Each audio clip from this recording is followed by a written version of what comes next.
طریقے سے وقت संशोधन बिल को लेकर के मामला चल रहा है, क्या चूँकि जिस तरीके से बिहार गवर्नमेंट हालांकि इसके ऊपर कह रही है कि अभी मतलब इसको जेपीसी के हवाले किया गया है, लेकिन अभी मामला चूँकि पॉलिटिकल होता जा रहा है, आगे क्या आप लोगों का उसमें कदम होगा इसको लेकर के?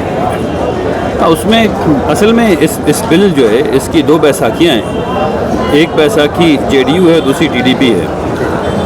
दोनों सेकुलर सोशलिस्ट पार्टियाँ हैं, या कम से कम ये क्लेम करते हैं कि सेकुलर सोशलिस्ट पार्टियाँ हैं। इन लोगों को, सब लोगों को खूब पता है कि इस बिल से वक्फ की जायदाद को ख़त्म हो जाना है। तो मेरी उम्मीद तो इन दोनों पार्टियों से ये थी और है कि ये लोग इस बिल से अपने हाथ को खींच लेंगे।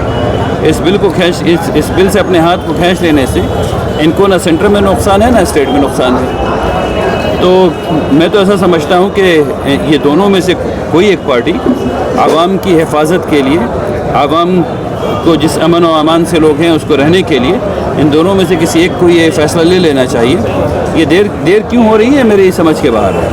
इसमें टेक्निकल खामियां क्या लग रहा है? अगर ये संशोधन बिल आ रहा है तो उसमें आप लोगों को क्या आपत्ति हो सकती है? उसमें 2 दिन आप मेरे साथ सेमिनार में बैठी, फिर आपको पता चलेगा हर एक चीज़ गलत है, कोई एक चीज़ सही नहीं है। मसलन 3C1 ये कह रहा है कि अगर एक आदमी ने एप्लीकेशन, दावा भी नहीं किया कोर्ट में, एक आदमी ने एप्लीकेशन लिख के दे दिया कि वक्फ की जायदाद वक्फ की नहीं है, ये गवर्नमेंट की प्रॉपर्टी है, उस वक्त से वो प्रॉपर्टी सीज़ कर जाएगी वक्फ की तरफ होने से।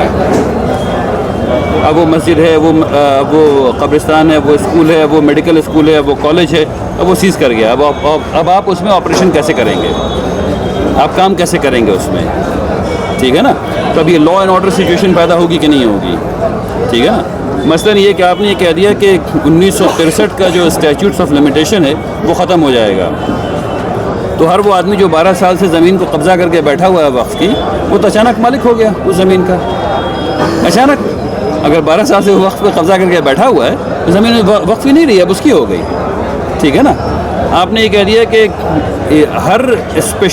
हर स्पेशलाइज्ड एक्ट में, चाहे वो PMLA हो चाहे कोई भी एक्ट हो, उसमें ये कानून होता है कि इस मसले में इस कानून को फ़ौक़ियत होगी, ये कानून सुपरसीड करेगा इस मसले में। तो वक्फ के मसले में ये होगा, आपने वो निकाल दिया। तो अब जब ये मसला कोर्ट में जाएगा तो वक्फ की तरह ट्रीट होगा या नॉर्मल ज़मीन की तरह ट्रीट होगा, और दोनों लड़ाइयाँ होंगी। तो पूरा कानून एक हौच पौच है जो कुछ समझ में नहीं आ रहा है कि किसने लिखा, क्यों लिखा, मकसद क्या था। मकसद से बात ये समझ में आई कि आप सफ़ा नंबर 15, आप सब लोगों को दावत देता हूँ, पढ़ लीजिए, आप सब लोग प्रेस के लोग हैं, पढ़िए सफ़ा नंबर 15 जो उसमें स्टेटमेंट ऑफ ऑब्जेक्ट्स लिखे हुए हैं। अगर किसी को समझ में आ जाए तो मुझे आगे पढ़ाइए, मुझे समझ में नहीं आ सका, ठीक है ना जी। अजमेर का जो मसला हुआ है, इस तरह से याचिका को एक्सेप्ट कर लिया गया, उसको लेकर क्या कुछ इस मुल्क की बदकिस्मती है, और क्या कहेंगे। नशा पे क्या कहेंगे? सीमान के जो यूथ है हिमाचल प्रदेश में, नशा पे बहुत आपकी जो टीम है, आपकी जो ये क्या काम कर रही है? देखिए, नशा एक कॉम्प्लेक्स टॉपिक है। इसमें सबसे पहले तो बेदारी फैलाना होता है, तो बेदारी फैलाई जा रही है।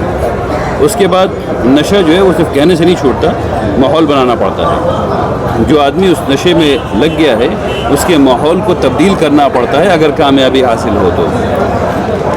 ये काम अब यहाँ पर काम सरकारों का है कि सरकारें जो हैं वो रिहेबिलिटेशन सेंटर्स कायम कर रही हैं, और उस तरह के कायम कर रही हैं जिसमें नशा छूट जाए, या नहीं कायम कर रही हैं। तो हुकूमत को ये चाहिए कि वो ऐसे सेंटर्स कायम करे ताकि नशे में जो लोग हैं वो वहाँ जा सकें, उनका नशा छूट सके।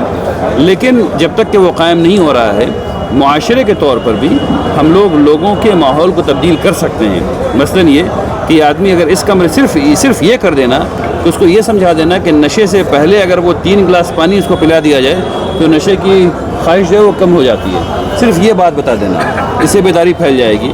और उसके अगर माँ बाप भाई बहन उसको 3 गिलास पानी पिला दें तो ऐसे ही हो जाएगा, या उसको कमरे से बाहर ना निकलने दें, ठीक, सिर्फ उस वक्त 15 मिनट के लिए, सिर्फ 15 मिनट के लिए, तो उसके नशे की आदत जो है वो कम होते होते ख़त्म की जा सकती है। बहुत सी ढेर सारी चीज़ें हैं, मैं इसका एक्सपर्ट नहीं हूँ, लेकिन हम लोग कोशिश कर रहे हैं कि इस किस्म का माहौल पैदा करें कि नशाखोरी जो है वो कम से कम हो जाए। हज़रत, एक चीज़ है कि मुसलमान जो है फ़िरक़ों में, मसलों में, ज़ात पात में बटे हुए हैं। हाँ। अभी बहुत बुरा दौर चल रहा है, ऐसे में क्या मुसलमान एक प्लेटफॉर्म पे आ पाएंगे अपने वक्त के या बाकी मदारिस मसाजिद के हिफाजत के लिए? تو ہم لوگ یہ بات خوب چیخ چیخ کر کہتے ہیں کہ مسلمان بٹے ہوئے ہیں. پچھلے 2 سال میں آپ لوگوں نے مسلمان کو بٹا ہوا دیکھا؟ وقف کی ابھی کانفرنس جو پٹنہ میں ہوئی تھی اس میں شیعہ اور سنی اور ان دونوں کے بیچ میں جتنی جماعت ہیں سب وہاں موجود تھی یا نہیں موجود تھی؟ آپ لوگ اس بات کو کہیے کہ مسلمان اتحاد میں ہیں. کہاں بٹے ہوئے ہیں؟ ابھی یہاں پہ آپ کو بٹا ہوا دکھا؟ یہاں اہل حدیث بھی ہیں, یہاں سلفی بھی ہیں, یہاں شیعہ بھی ہیں, یہاں سنی بھی ہیں, دیوبندی بھی ہیں, ہر رنگ یہاں موجود ہے. ٹھیک ہے نا؟ ہم سب لوگ صرف کلمے کی بنیاد پر یہاں موجود ہیں, لا الہ الا اللہ محمد الرسول اللہ. یہاں تو کوئی نا اتفاقی نہیں ہے. تو رکی جو اچھی بات ہے اس کو بھی اتنی زور سے کہنا چاہیے, جو اچھی بات ہے اس کو بھی اتنی زور سے کہنا چاہیے. اب یہ کہنا شروع کیجئے کہ مسلمانوں کی نا اتفاقی ختم ہو گئی. یہ بات کہنا شروع کیجئے کہ مسلکی جو لڑائیاں تھیں وہ ختم ہو رہی ہیں. الحمدللہ رب العالمین. اب سب لوگ ایک دوسرے کے پیچھے نماز پڑھ رہے ہیں, اللہ کا شکر ہے. تو اور جب اچھی بات ہوگی, اچھی بات کو جب اتنے زور سے کہا جائے گا تو اور اچھی بات ہوگی. صرف خراب بات کہنے سے تھوڑی کام چلتا ہے. جو اچھی بات ہو رہی ہے اس کو بھی رپورٹ کیجئے انشاءاللہ. ٹھیک ہے.